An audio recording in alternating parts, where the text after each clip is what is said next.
We are back, episodes 4 and 5 of Foundation Season 2. Luke and Kyle. Kyle, you know it. I'm starting with you first. What do you do? Go. I will go. So these episodes, I think, built really well on the first three. I know we kind of talked last recording a little bit about maybe things were a little bit setup-y. It wasn't like a ton of material, so much for us to like bite into and theorize, although naturally we still ended up with a lot of things that we talked about. And this episode, or these episodes rather, just felt like we're on a good progression on some things. Things I think went a little differently than we had anticipated than what we talked about in the last podcast recording when we covered episodes 2 and 3. Not necessarily in a bad way, just different than what we thought things were going to manifest as. But again, it's all still interesting. Always the word of the podcast. I'm always Yes. excited to sit down and watch the episodes. So season 2 is just chugging along in a good way. I agree. I'm very much so entertained by these episodes. I have a lot of theories I want to talk with you guys. I believe last episode I was saying that theories were tough because we don't have a lot of information. Now that we're getting a little bit more information, I do have some things I want to throw at you guys as we go out through the episodes. But otherwise, let's just get started. Let's go. Only thing I need a initial reaction for, Jimmy, is how are you feeling when you saw the face of your boy Hugo this episode? Me and Kyle were asking for Hugo. Kyle brought him up, and it got me so excited thinking that I didn't even bring him up last episode, and I wanted to. I was like, he's got to come back, right? I saw him. I was like, let's go. And it was very quick, and he is gone. So, I mean, I'm going to take this as confirmation that our boy Hugo is actually gone, and, that's it. I Okay. don't really foresee them using him in this way and then him actually being alive, but I mean that's obviously a possibility. What do you think about that, Kyle? I wasn't thinking that he was alive, but since you're saying the word confirmation, it naturally makes me Yeah, hesitate right. and think about like, well, they could possibly figure it out, and we could get double duped. So I All mean, right. he's So we got basically me when that Mentalic was speaking as Hugo, and he's like, "Hey, I missed you so much. I put myself in cryo sleep. I was waiting for you." That's exactly how I was trying to make it work last episode when we were discussing how he could be alive. So, mhm. yeah, I don't know. We'll see. But it was good to see our boy's face. So we got a lot to get through. We're actually going to end with that storyline because, as always, the Harry and the Gale stuff usually is the big picture of things. So we're going to start with some of the small picture things, and this is going to be the escapades of Belrios and Glawen on the planet Sowena, which we've seen once before, and that was when Brother Constance and Brother Polly were there. Constant and Polly were there. So this is a pretty light bucket, easy starting conversation. We just get to see the general show up. They have their confrontation with the locals. They get the information that they need about the foundation itself, and then they peace out with their cool beam us up Scotia technology that we haven't seen before. Awesome little ring circle things. Anything you guys want to bring up? I know that's probably the easiest story to talk about, but things, observations you saw, or thoughts on Belrios and his husband as a character? this, I think, was maybe the thing that is the least like what I said at the start of this episode of some things manifested in different ways for us. I think this went as much as we probably expected it. We were anticipating the husband is kind of this moral compassy character. He's kind of serving as almost like a sounding board or like a reflection space for Bell and how he might have changed because we obviously never knew him before Right. all of this. So we're getting that type of insight, which is interesting. It's interesting as well that they have this intel on the foundation that, as we'll talk about when we get into the Terminus stuff, Harry doesn't seem to be aware, or rather is operating with the mindset that the Empire really knows nothing about them, but now Belrios and them have this information because of this mission, which should create some potentially interesting scenarios. Everybody drink. Very interesting scenarios. No, I agree with you. I didn't know what I was going to be expecting from Bell's storyline. He's doing reconnaissance. I didn't know if it was basically just going to be hovering over planets and trying to get information from their ship and I was assuming maybe that they would have some spies or something that they would be speaking with, but I didn't expect this little journey onto the planet. Obviously, something that was interesting is that they never seen books before. Yeah. But Bell seems like he's getting a little cowboyish, and his husband's not really down with it. Like you said, Kyle.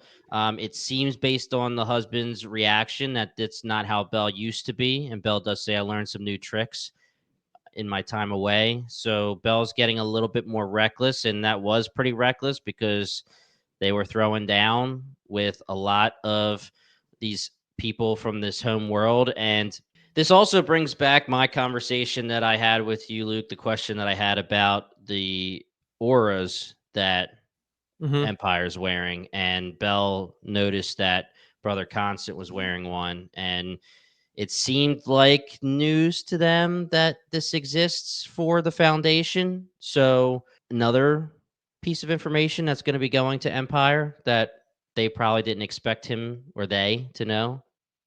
I think that they are just making me believe more and more in what I randomly said at the end of last episode, that Glawen Glay, his husband, Belrios's husband, is going to defect to the Foundation, or at least want to in some way. I mean, he just is like saying things when he says, you might not know you committed an atrocity until after you've already done it, or like when you're in the middle of it. And it's a lot of the things he says are like very anti-Empire too. They have the toast, and it's here's to those who find.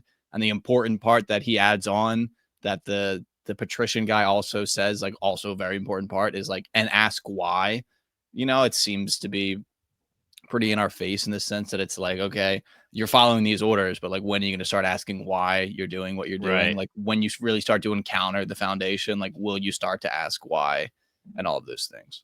Yeah, one of the biggest things we talked about with Bell last episode was our introduction to him, and they really hammered home the loyalty part of things. And we'll have to wonder here if it's the same exact type of loyalty for the husband. Bell's husband may not feel the same way when it comes to the Empire.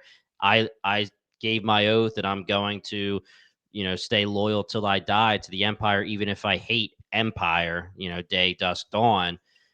So I agree. I could see Bell's husband going to the Foundation and joining them. Now, it will be interesting here what happens with Bell in that regard.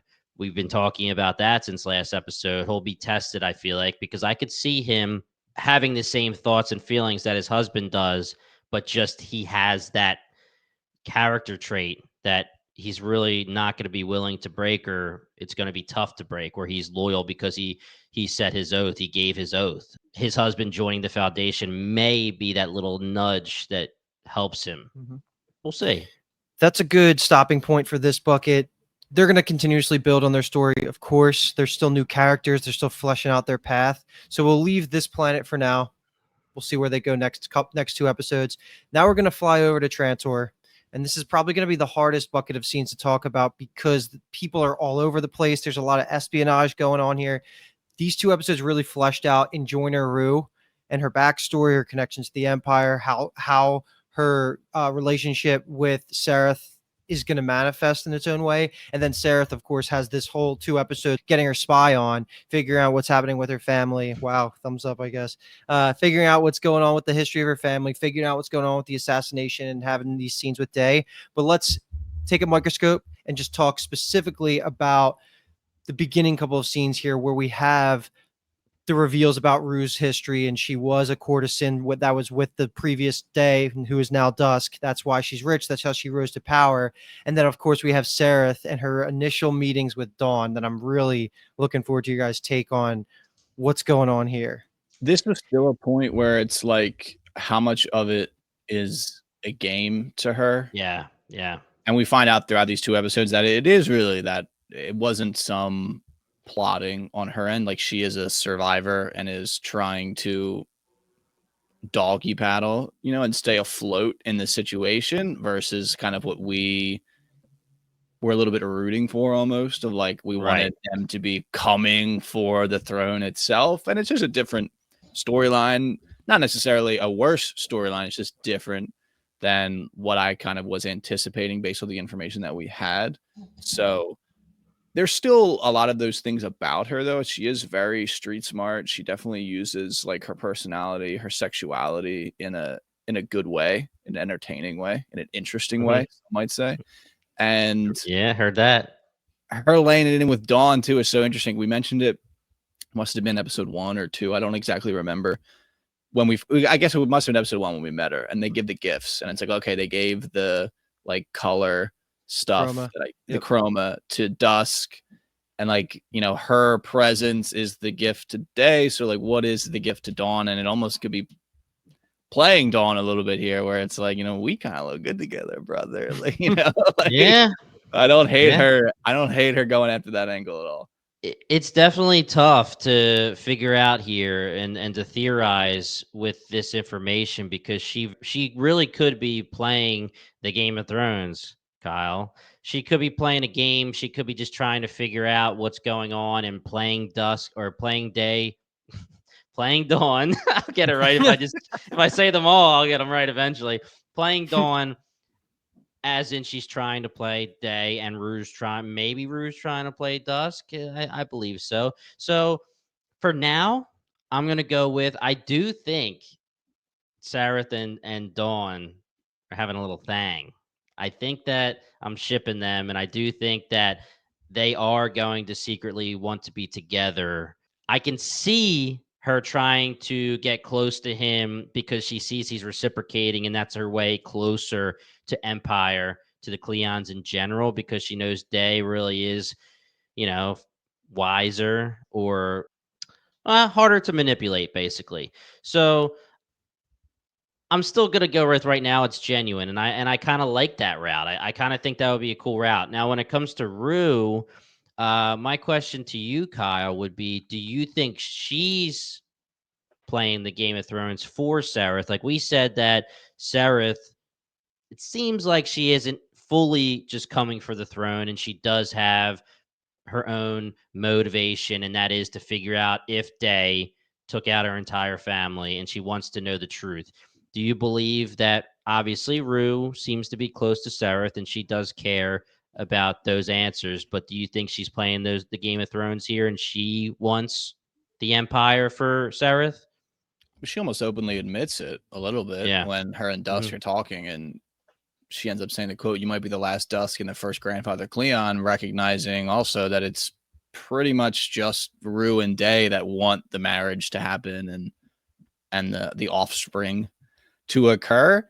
So we don't know necessarily to what ends that is Yeah. for, but it seems easiest to say that there is some, you know, there's a power grab, a thirst for that, it seems.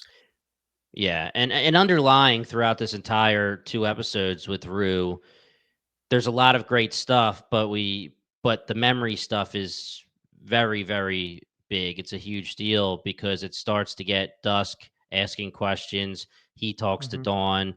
There's just a lot. It makes the viewer ask a lot of questions, and we can get into, the memory stuff in a little bit when we get there. But Rue explaining to Dusk, like, hey, here's the deal. Like, I gave you my hand. Next thing I know, I'm leaving with some cash money and I don't remember, and it doesn't like feel like I don't remember. It's just it feels normal. It just feels like I gave Mhm. you my hand, and then there's the next thing. Again, she could be lying, but I seems interpreted that as a natural. lie. Okay, interesting. Okay, I interpreted that as so her, like, maybe that's not even maybe, I guess part of the reason why she would lie would be to get under his skin.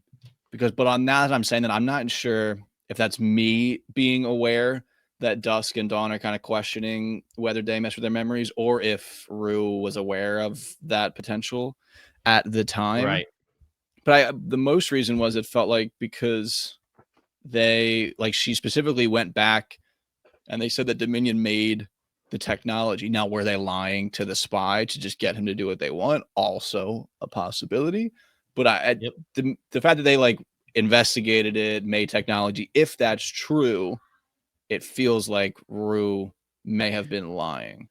Well, let me jump in and say that the whole purpose of that conversation was for Rue to pull out of Dusk's head where they would keep the memory audits if they existed of the Cleons. Yes. So I'm not commenting on if that's true or false. I'm just saying that was her angle of the whole thing. But then Dusk's takeaway was obviously something way different, and that led to the rest of the episodes. But let's stick in that room because there is a couple more things we can talk about if we want, because they're watching the 30-year flashback of him picking her up. Her picking him up is a better way to freaking say it, because she really played him with their game that she was running there. But the comment that I have is I thought it was so funny when they were talking about the bite mark, like the sexual bite mark that she had, and you could see it on her shoulder. And I was just thinking, how bad would you have to bite somebody's shoulder for them to have a scar 30 years later? That is crazy. Like, it was just it looked like a werewolf or a vampire bite on her shoulder. I was like, dude, he ripped her shoulder off.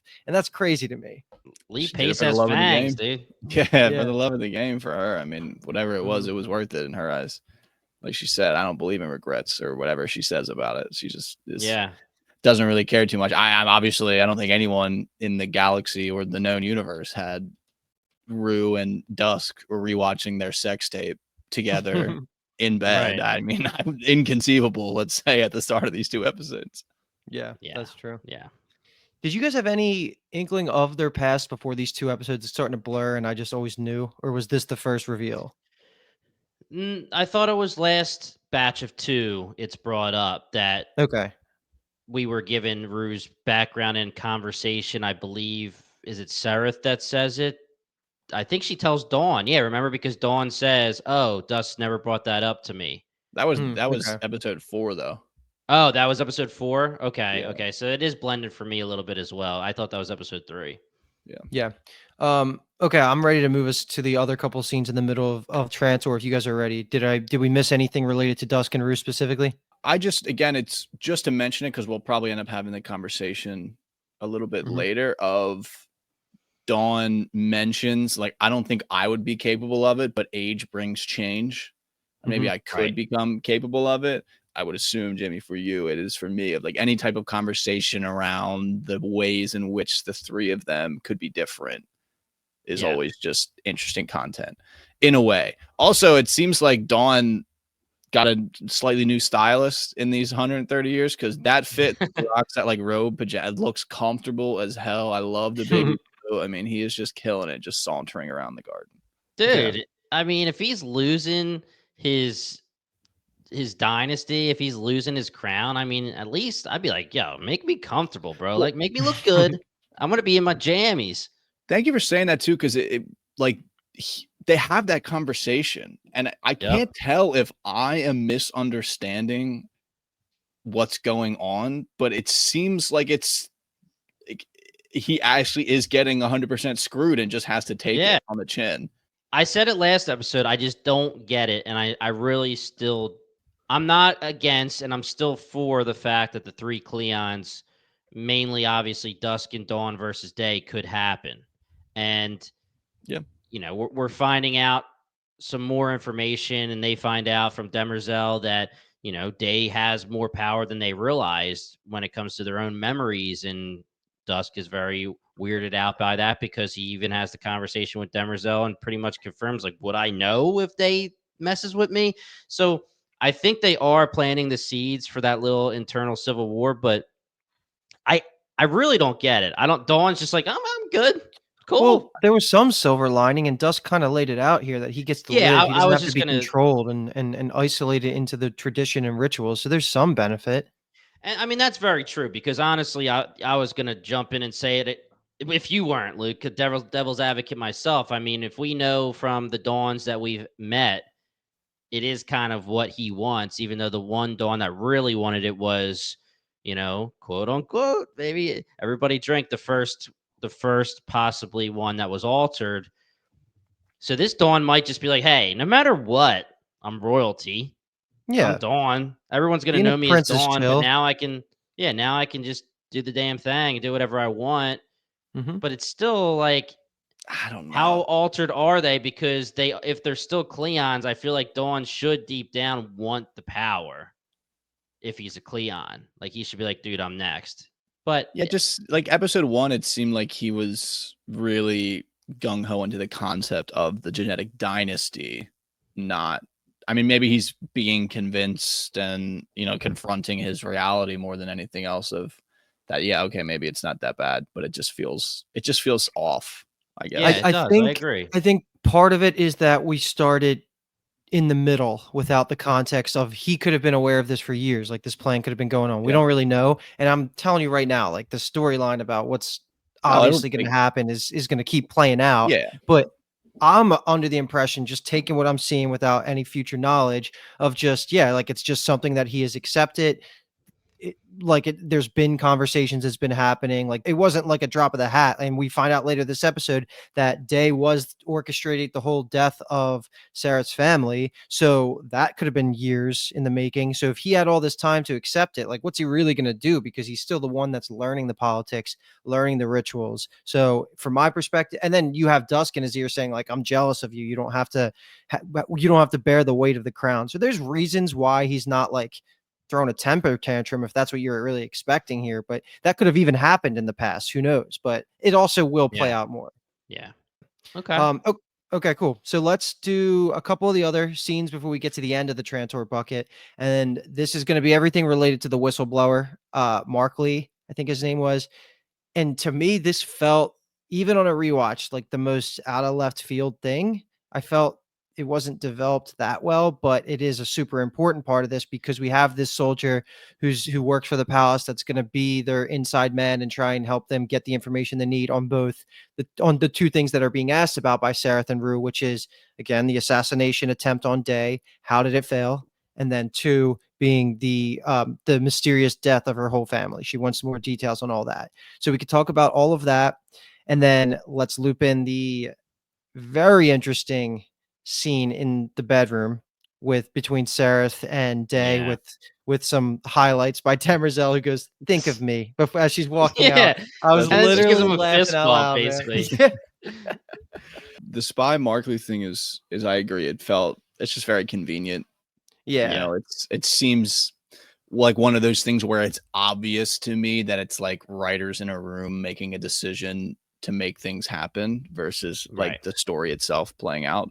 But and I wasn't crazy interested in anything until we get to the end of the Gale and them storyline where we get to see people with the scars and things like that. And I was like, all right, I mean, they're clearly made a decision to make this guy super scarred. Like, what's going on there? Yeah. So I thought that of that is- as well. yeah, that's the only thing that actually like piqued my interest the most off of this.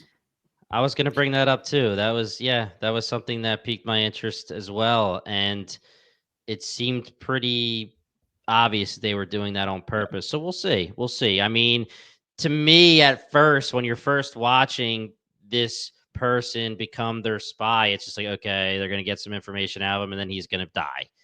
Mhm. That's just how it works. He's gonna get caught and he's gonna die, even though they were gonna promise him that he won't get caught. Yeah. We need some information. Let's just bring a character in that be our spy. Well, I'm not gonna lie. I liked the sassy worker at the memoriam.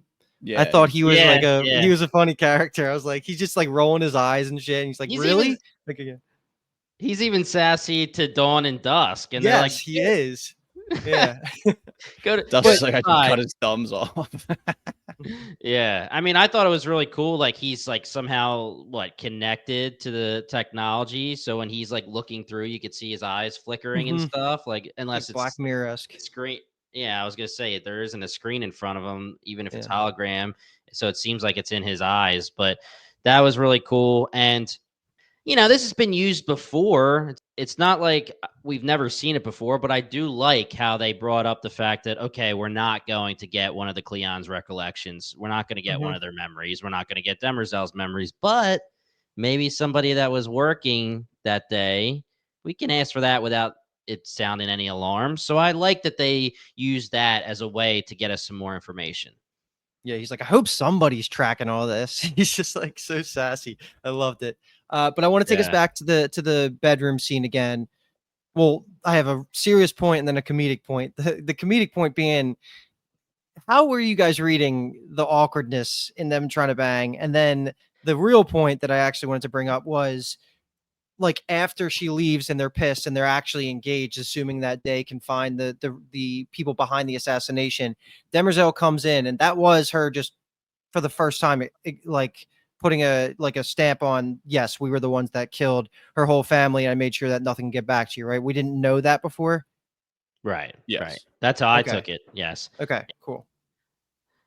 So Who your amongst day- us hasn't had an awkward sexual encounter? I mean, come on. He without sin cast the first stone. Dusk, let's say, is a banger. You Yeah. know, Yeah. but it seems like Day has only ever banged Demerzel, who Right. listens to commands. There's really not a concept of awkwardness in a Yeah. relationship. And she with won't her. let him know it's awkward because Yeah. we saw it in the initial scene. She's like, Empire, you're doing it for me, right? Yeah. Mhm. She's like moaning, like so crazy. Yeah, exactly. So for me, I feel like I walked away from this scene, these conversations with like Day is, for I guess for lack of a better term, like underdeveloped. Yeah. You know, like Yeah. when he just seems like a little boy in the interaction with Demerzel afterwards too. That's you, bro. I know. I'm just saying. Yeah, I can call it like I dude. see it. You know. Well, Jimmy, you're my favorite Dusk, I think. You're like the most inquisitive. We're going to highlight him in a little bit. I'm a I pretty just have good one more Dusk, yeah. point before No, we I'm can really. Dawn. I'm Dawn right now. I'm Dawn right now. You're Oh, Dusk. I'm the coolest Dusk. Okay, cool. I'm Yeah, just well, complimenting Right. myself. You're right. I'm You're right. the Banger. beautiful one, apparently. Dusk calls me beautiful. But before we move into the last memorial scene and then having the conversation with Cleon the First, which came out of left field, but in a really cool way, we'll take a second. I just want to bring up the fact that Markley, the whistleblower, also I'm calling him whistleblower. He's really more of I mean, I guess he kind of is. He's really more of Yeah, just he's a like their spy. spy.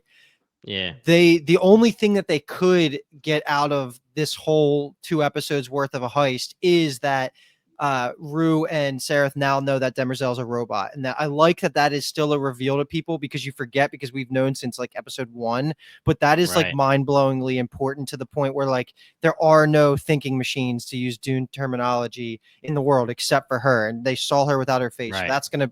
gonna have some sort of payoff. I'm so happy we got to see that scene again and have them see it and react to it with her having half a face. Yeah. CGI beautiful. What a Dude, good visual. I literally wrote cool ass CGI here when you could just see that. That's so funny. But yeah, it looked really good. What's going to be interesting what they do with the information. You know, does it become a blackmail over Day? Do they keep it to themselves and use it in an advantage in a different way because it gives them some information about like security or how everything is run? I just have no clue. You know, it's going to be like, okay, they have the information, you have a fact. It's more about what you do with the fact itself. Mhm. Exactly. And they're also inferring that Day and Demerzel are doing the damn thing because she was Well, were in they? the Yeah. room. That's how I took it. Yeah. I mean, Okay. here's the deal. Like Demerzel, because she's the right-hand woman and basically is with Day at all times, Day could probably Yeah. just be like, hey, I was in my quarters and she was with me. But I took it as they were inferring that, oh, she's a robot, and they're also like doing it. Yeah, but okay, consider yourself season 1. Yeah, no, knowledge exactly. I have the knowledge. Yeah. And yeah, right. that she's just always around. She's just the right hand. I mean, maybe Yeah. she puts together the awkward sexualness. I don't know, but it doesn't feel like they've necessarily fully connected those dots yet. I think they will, though. Yeah, right. Okay.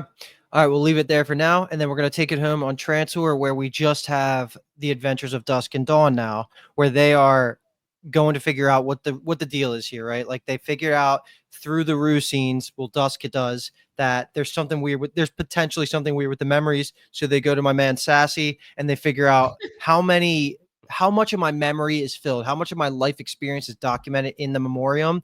And they're comparing to other Cleons that are clones, and everything's kind of checking out. But the thing that really sticks out is the Cleon the First had more than twice the amount of life experiences of any Cleon that ever existed before. And he thought that was Right. like something sketchy, something to investigate. And then of course we always have we also have the scene that we got to talk about when they do go to Cleon the First, the statue that we saw before, where we thought it was just a memorial for him, but it actually is more than that. It had his AI subconscious in there to ask questions and can only be answered by pure Cleons, which is they prove that they are still pure enough when they put their hands on it and he actually comes out. That looked freaking awesome too. Yeah. Just like how he like animated and came to life.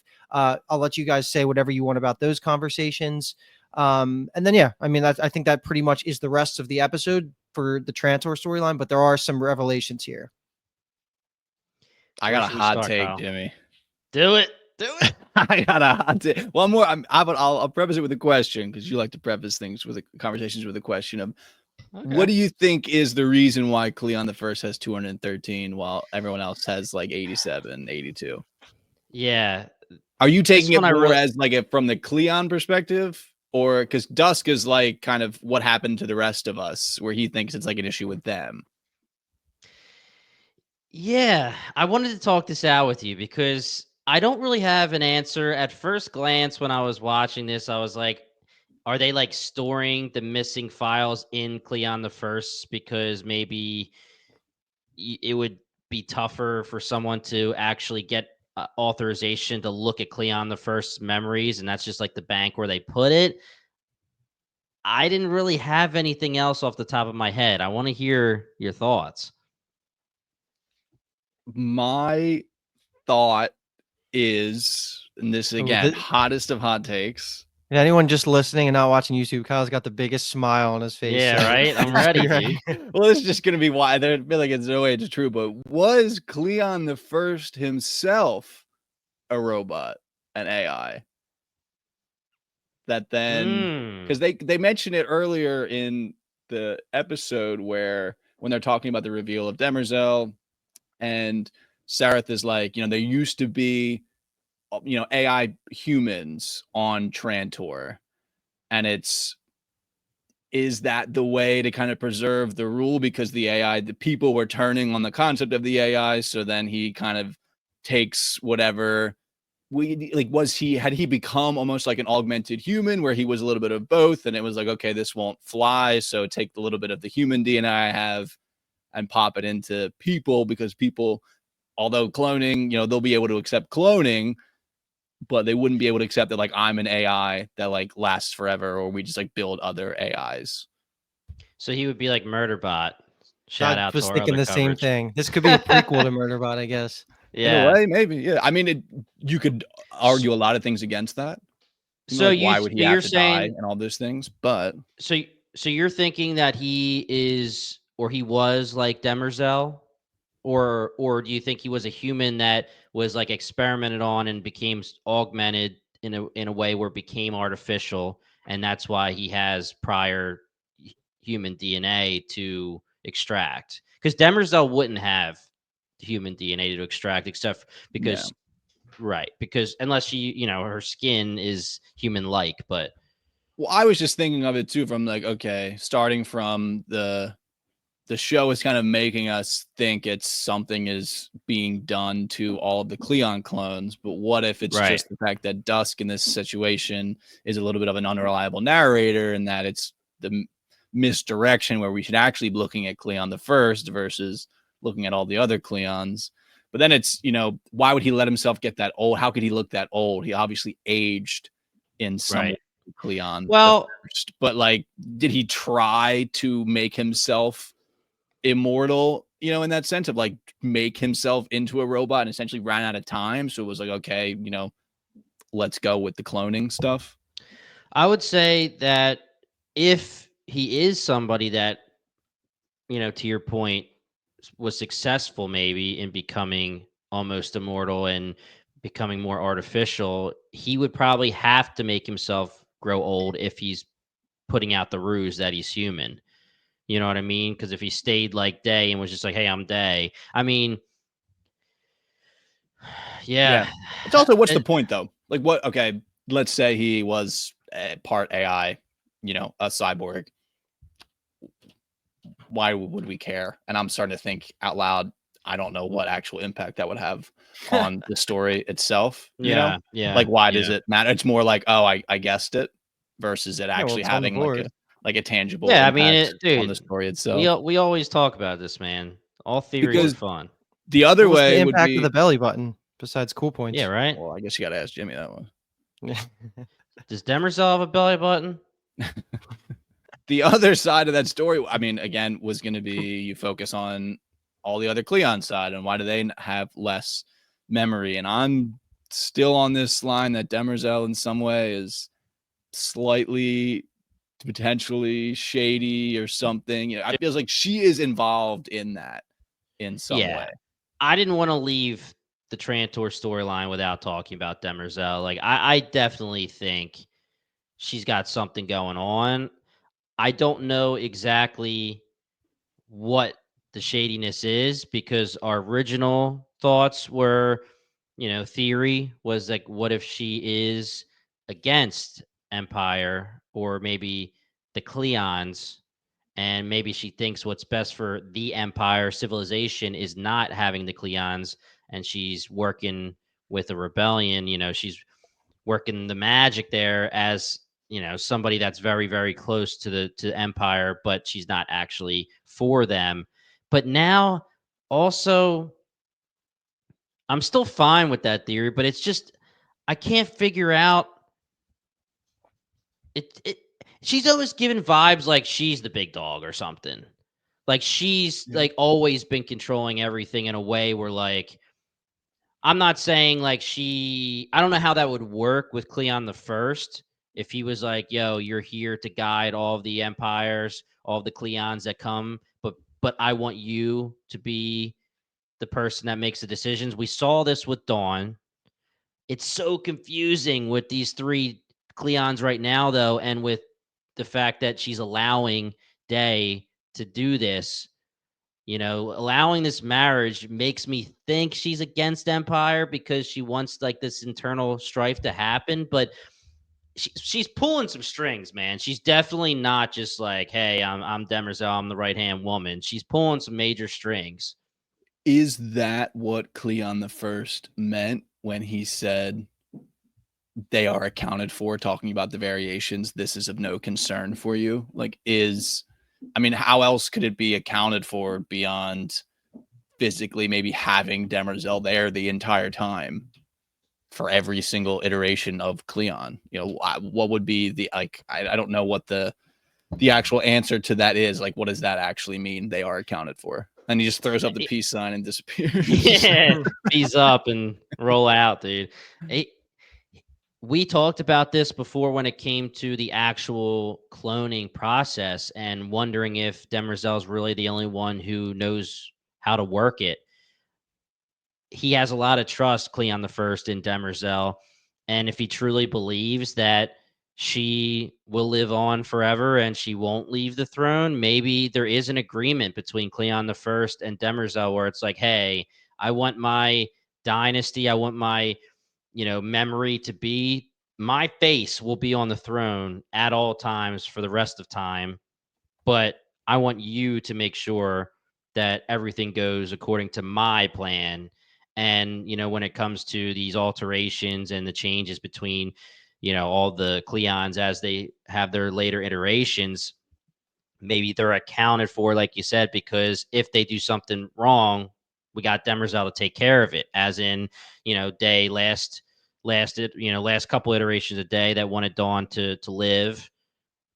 The confusing thing is, why is she allowing this to go this long with this Day wanting to get rid of Dawn's succession and all that? That's definitely something we don't know. We don't have enough information, but I agree with you, Kyle. She's shady as hell. She's pulling some strings.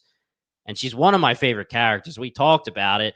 We always wanted this from season 1. We were like, I mean, Luke, you promised us that she was going to be highlighted, at a little bit more, a lot more. You didn't really give us the full reveal, but I'm in. She's definitely being highlighted more, and I'm ready to find out what her deal is. Well, too, she throws in the little thing of my memories are unalterable. Yeah. And okay, she's low-key flexing on Dusk, like 100% there. But also, what does that mean too? How is that? not necessarily how's that relevant to that exact conversation because it's directly relevant, but like, what kind of information are we actually getting out of that? What are the implications of that? Maybe we'll find out. Mm-hmm. And we just never know when she's truthful. Like, yeah. What if she doesn't have a specific code like she told to Halima and all the Cleons believe? Oh, I will chase you till the end of days if you run away and I don't poison you right here. What if it's just she's lying and she just uses that as something to be like, listen, I am always doing what's best for you. I have to. It's in my code. Prove me wrong. Cleon the First set it up. Ask him. It could be a good ruse. My only counterpoint to that would be what's the purpose of putting on the theatrics when she was talking to Halima and crying against her will to like, I'm going to have to kill you, even though I don't. But yeah, that's true. It's a good thought. It's a good thought either way. But let's end this conversation. I just want to point out two things. The one related to Demerzel specifically is in this conversation, I think between Dawn and Dusk, we find out that basically through Day, you guys kind of nailed it. Like throughout Day's whole rule, he almost got babied in a way where Demerzel was the one putting out all the fires around the Empire. That's just keep that in the back of your mind. It kind of explains a little bit of their relationship.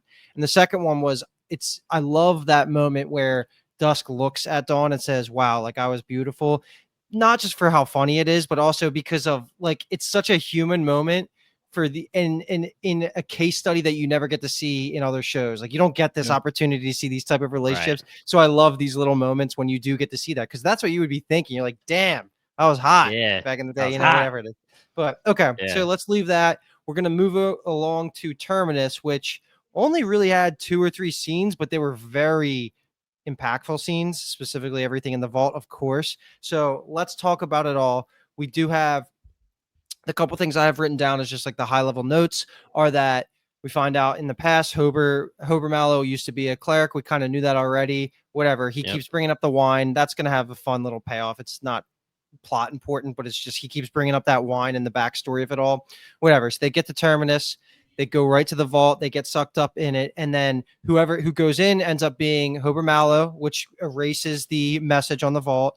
We have both of our main brothers here being Polly and Constant. And then Constant's dad, the director of the Foundation, ends up following them in. You find out right away that time dilatation's a thing. Like he was in there for multiple days, even though it was little. And then it's not consistent later. I don't know. Write it up the to worst. I don't know. I don't absolute care. My number one complaint about both these episodes is that they introduce the concept of the time dilation and then the next person that walks in, they throw it out the window. Yeah. I'm just gonna ignore it. Whatever. There's nothing really to even break down about that besides that. I also worth it to bring it up because it pissed me the fuck off. That they introduced that and then immediately threw it out the window. The next 3 dialogue lines. What the hell was the point of that? It did lead to a really hilarious line at the end when Constant's like, we've been waiting 3 years. And Polly's like, that 3 hours. Funny. Like, won't you ever play along? I couldn't even enjoy it. But the real 2 scenes we have to talk about are like literally the only thing left to talk about is everything to do with Harry. This is such an info dump that I can't even really lay it out well. I'll do my best. They reiterate the fact that everything in there is molecule based. So anything that's created or used is molecule based. From Harry. From Harry, right? Yeah. The really cool thing that Harry ends up saying is that, like I see that the Foundation is in its religious phase. And then I'm sure, Kyle, you appreciated all the stuff that he was talking about where like every civilization hits a religious phase and they either die out after that or it becomes a thing of the past. So that was cool that Harry's just 10,000 foot view of how the Foundation was evolving. That was like a really cool thing there, but perfect audience here between us 3 to really talk about what's going on with the Prime Radiant being there in superposition. Shout out to Dark Matter. It's just a really cool thing that this is actually finally talked about as being a quantum computer. So it really all kind of connects at all of our superficial understanding of quantum physics and everything. So like, we don't have to act like we understand it, but we get the buzzwords. And I think that it kind of makes sense to me.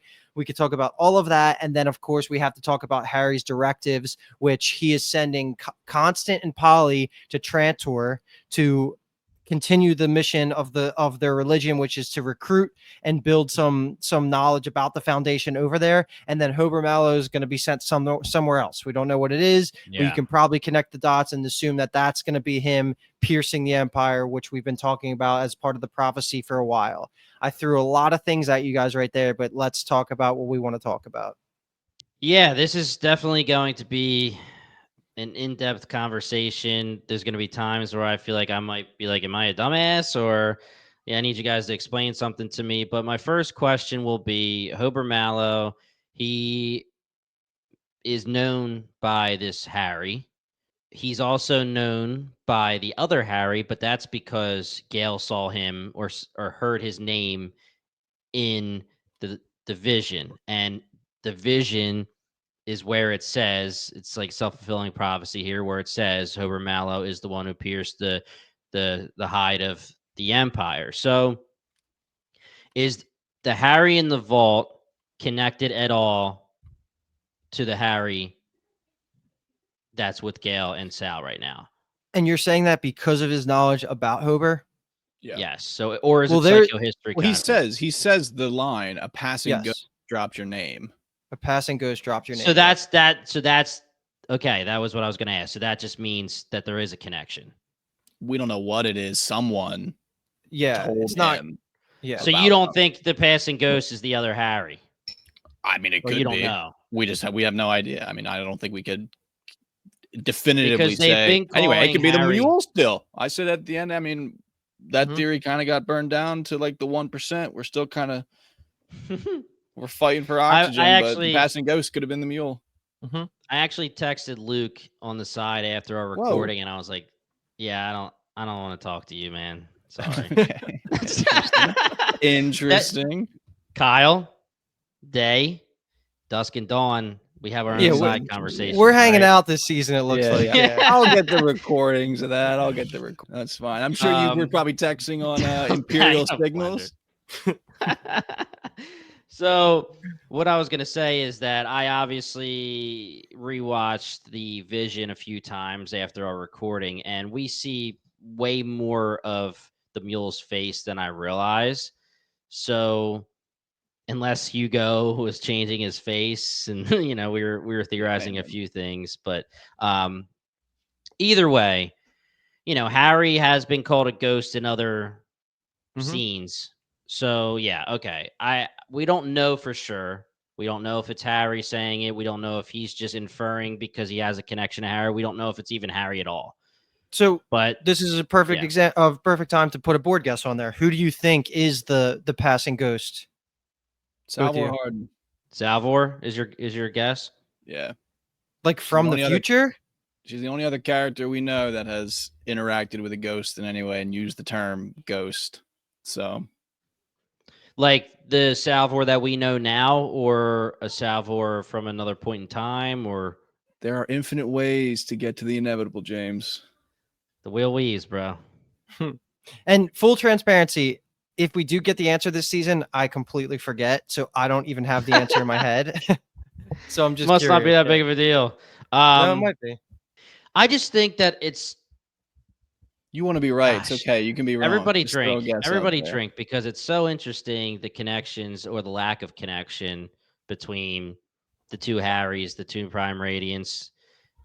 Shout I wanna out to change Blake my Crouch. answer. Change your answer. Answer. I want it to be the mule. Yeah. I'm going to say the because mule. he has the telepathy. Yeah. And Because he's already changing events of the past through Gale interacting with him. So you're just assuming that there's also a way for him to reach back in the past in other ways to then influence Harry to cause Hober Mallow to come there. Yeah, why not? Sounds Okay. fun. It does sound fun. We obviously haven't gotten there yet, but I love the introduction of the Mentalics, and obviously the mule has the abilities similar, but maybe times a million here. Very strong. So I like that. I don't know that we can even really talk about it, but I do. It seems like they have to bring up more so the two Harrys. They gave an explanation for the two Prime Radiants, but I mean, we have a fully cloned human Harry, and then we have the vault Harry. It's like, are they going to talk? Are they going to meet? Have they ever? Yeah.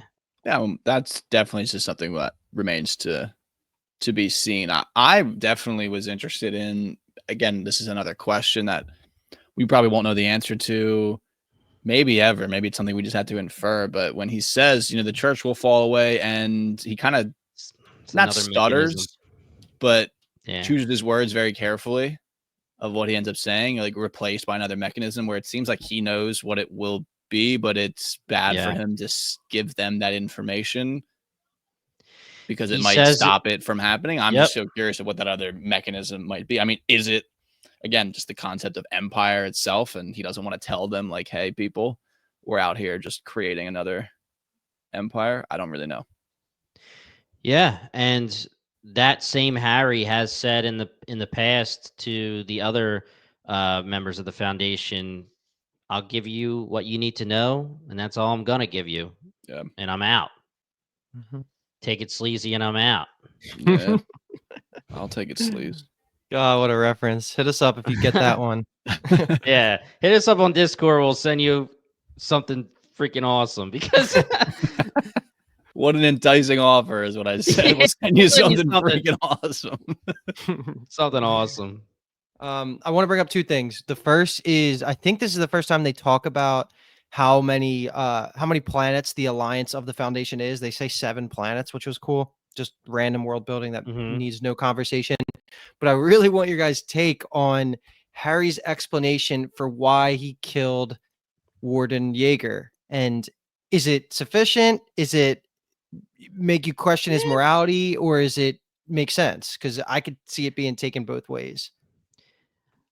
That was the part that maybe made me think in a little way, like, is this actually Harry doing this, or is there some type of nefarious influence where I could see Harry at some level thinking that way, but it also felt slightly off kilter. It doesn't feel so much like new body Harry that we're actually experiencing now again. It felt a Yeah. little too far in where, why couldn't he just show up and talk? It wasn't like it was 100% required for the warden to go into the spot. Like Harry could have walked out, although, we know it had to be, I guess it had to be, quote unquote, that exact grouping of people were going to walk through and they'd all get the individual missions. But it just was something that I was like, I'm clocking that a little bit. Well, he was explaining it as him being wrathful to keep up the idea that he's God It's to a the religion, Foundation yeah. religion. Yeah. Yeah. Now, I mean, to Kyle's point, he could, as Harry, walk out and be like, Warden, you're not the only one. Everyone is equal.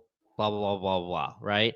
But I think it's logical. I took it as he's playing the game just like he always has, where this is the trajectory of how things need to go. And right now we're in the religious mode, and the wrath of God. It's a thing.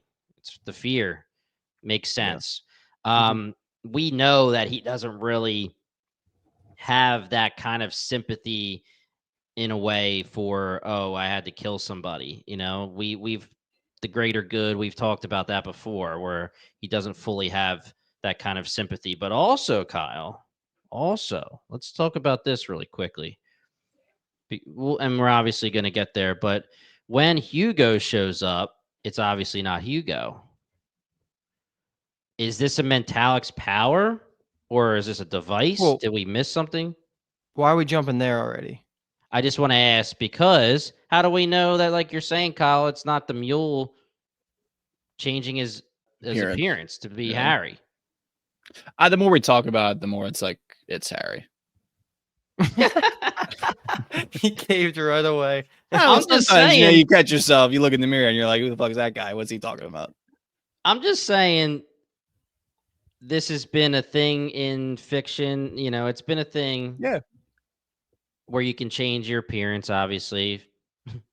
Your girl Arya Stark, Luke, but it's kind of OP in certain ways in certain scenarios. So if you're telling me that, someone could just be like, "Hey, I'm Harry," if the mule's strong enough, can he withhold it long enough? Maybe there's going to be something where the power that the Mentalics have, he could have been Hugo only long enough to capture Sal, and then he was going to lose the ability because he can hold it for 10 minutes or something. I don't know, but Something that got introduced that can make us think in different ways.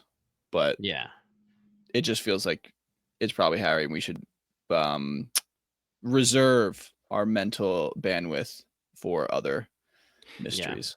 And heard no that. surprise here at all. The next podcast we have, there's going to be so much more information out there about the Mentalics that right.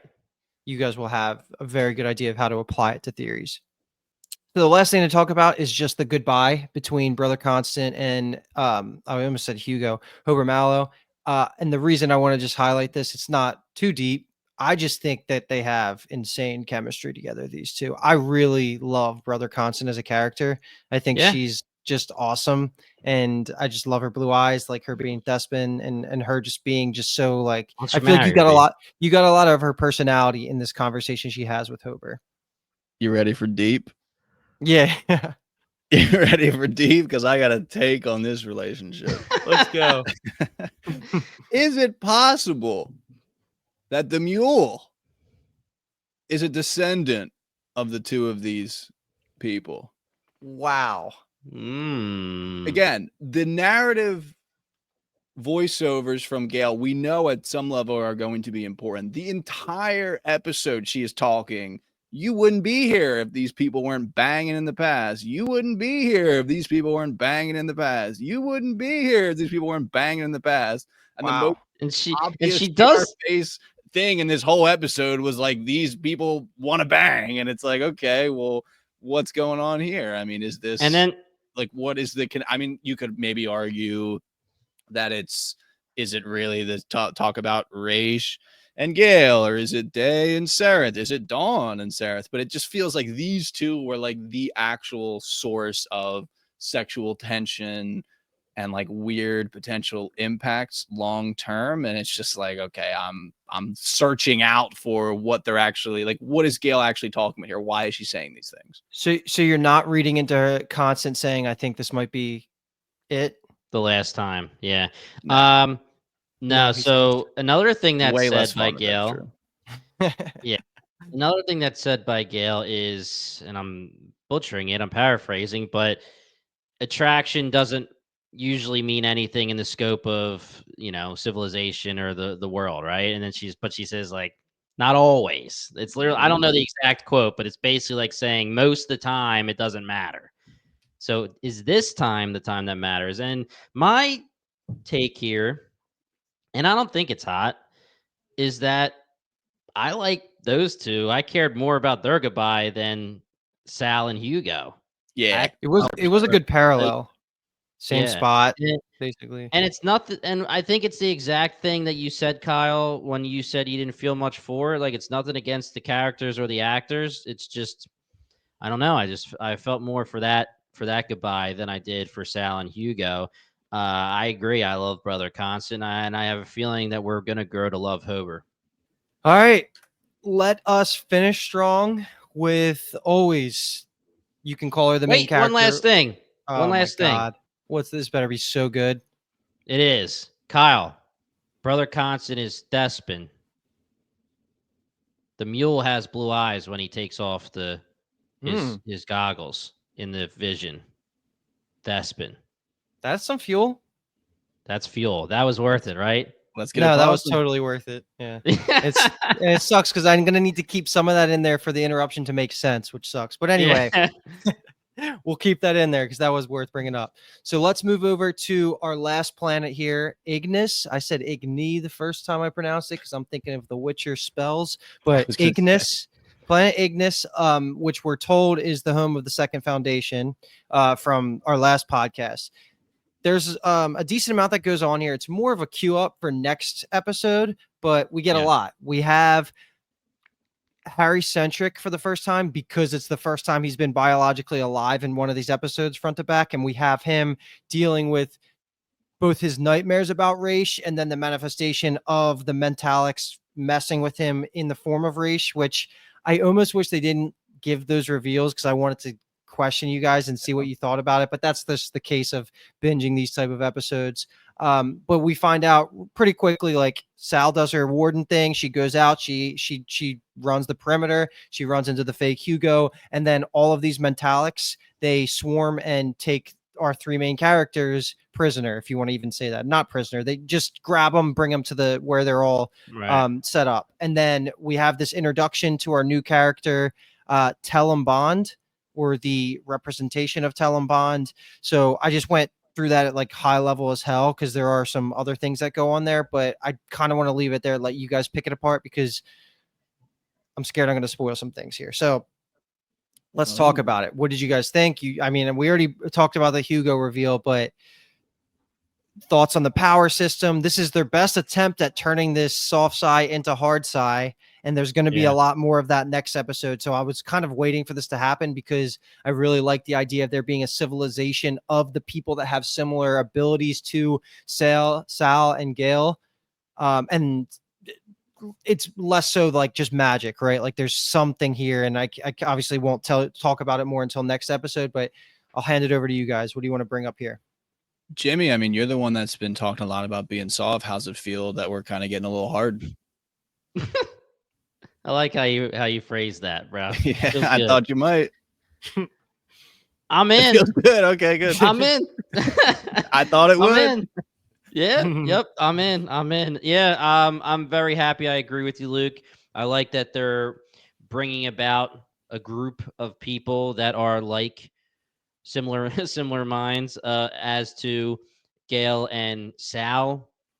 I'm very interested to see how each Mentalic manifests their powers. Like, obviously, we know Gale and Sal are different, so I want to see how each person's different, or if they're more of the same and certain people are special, etc. Certain things like that.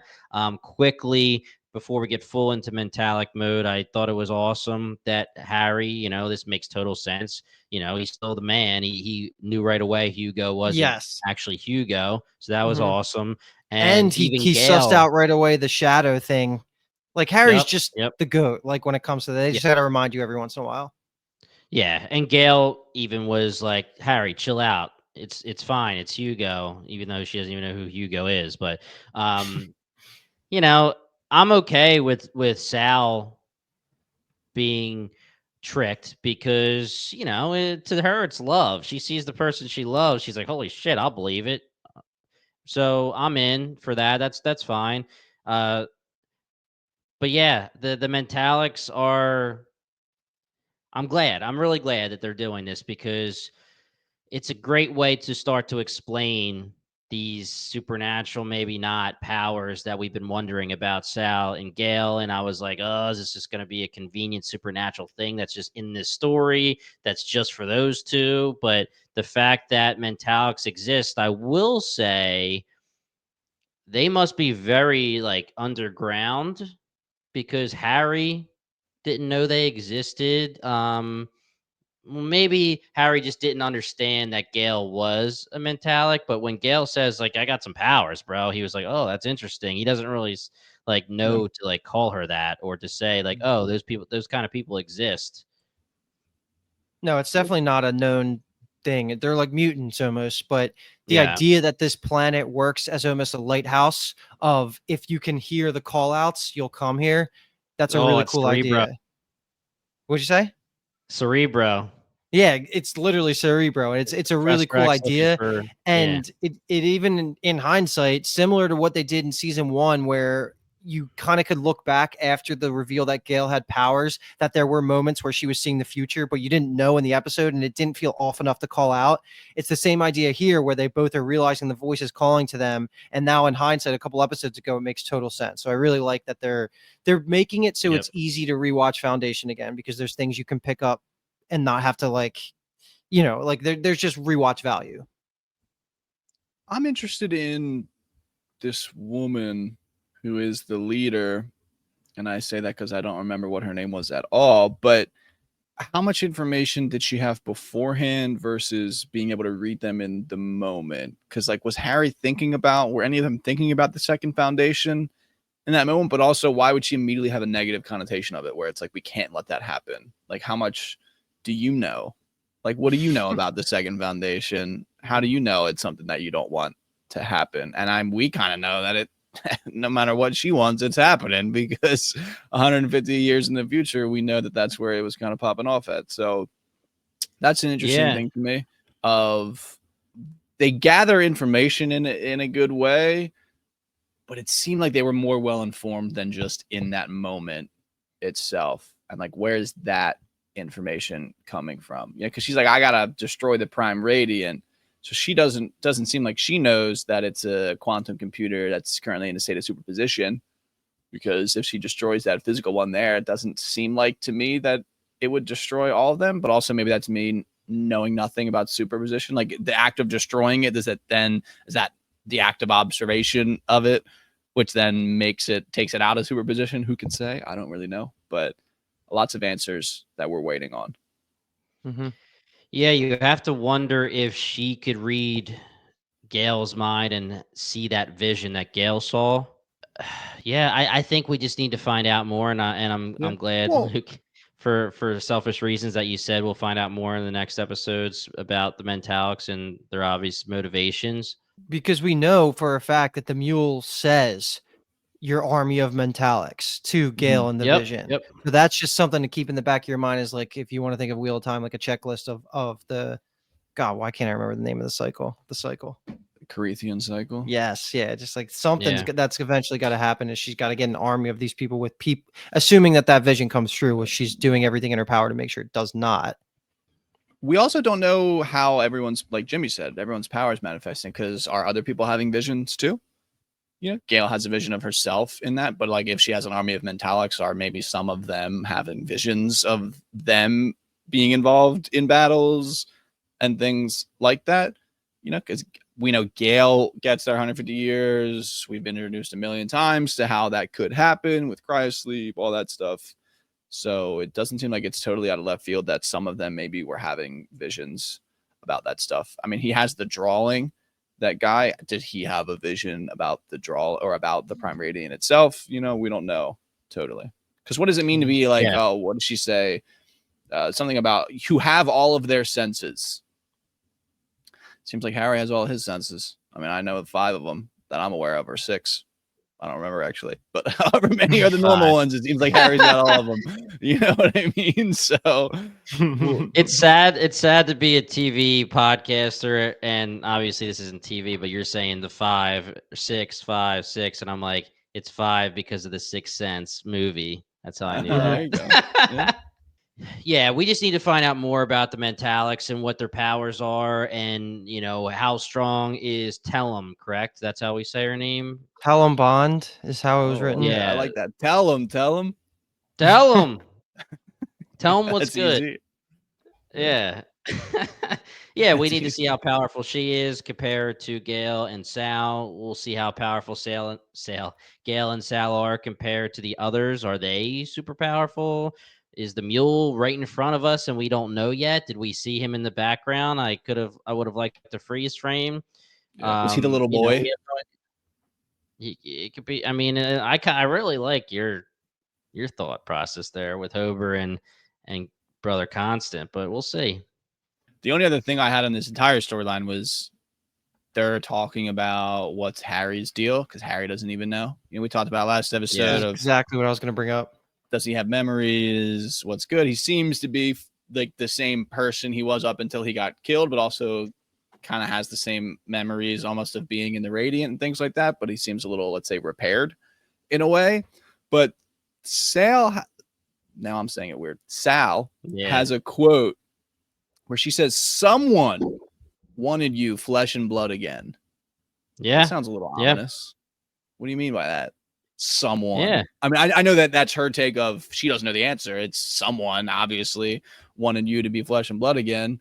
And they're kind of talking about it too, of this genetic dynasty as a rival. That was, to me, a fully tongue-in-cheek, but I don't know, man. Who's the someone? The curious part about this, and even for me rewatching it, like I don't have these answers, the curious part about it was Harry says in this episode that Callie, the person that, got his body back to him, was claiming to be the manifestation of the Prime Radiant, where to me, the way he said it implied that he no longer believes that she was, which to me Right, is right. interesting because I have no idea what that actually means. There might even be an answer later this season, but again, it's been a minute, and I'm just like I just didn't remember what Harry would have learned that would have made him question that. But the real thing I wanted to bring up related to that too is I was surprised that neither of you threw out the idea that it could have been the genetic cloning of Harry's body last time we had the podcast of what would have created him, because he is exactly as he was right before he died, which kind of connects directly with how the Cleons get pulled out, right? But yeah, I so I wouldn't think They were dare. bad that podcasters. Yeah, I wouldn't No. dare compare Harry Seldon to Cleon, the dirty clone. The crazy thing about all this, and I said the cloning thing earlier, but I definitely didn't guess it. Like you said, Luke, you were saying we're bad podcasters. We didn't guess it. Hate you. But the crazy thing is that Harry's so against. Now, I don't know if he's so against cloning in general, but he's against the cloning of the Cleonic dynasty and everything like that. Someone had to prepare for this situation. Someone had to know that they were going to want to clone Harry at some point in the future.